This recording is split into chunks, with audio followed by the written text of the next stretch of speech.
মানুষ শস্যের মাঠ, নাম দিলাম জীবন, তুমুল স্রোতেও উজান ভাটি, জরিপ করে মাঝি মন। বন্ধুরা, আবার চলে এলাম একটা নতুন ভিডিও নিয়ে। তবে আজকের ভিডিওটা ঠিক ব্লগিং ভিডিও নয়, একটু অন্যরকম।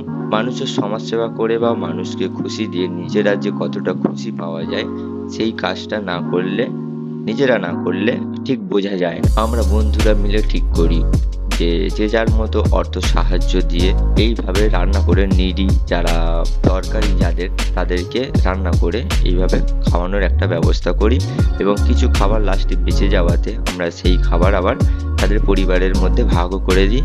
তো খাবারের মেনুতে ছিল ভাত, মুগের ডাল, আলু ভাজা, পনির আলুর তরকারি, পাঁপড়, চাটনি, দই, মিষ্টি, পায়েস, এই সব কিছুই প্রায় ছিল। যতটা পেরেছি ততটা আমরা তো এইভাবে খাওয়ানো আমাদের প্রায় চলবে। তোমরা যদি আমাদের হেল্প করতে চাও, ভিডিওটাকে লাইক করে, শেয়ার করে, সাবস্ক্রাইব করে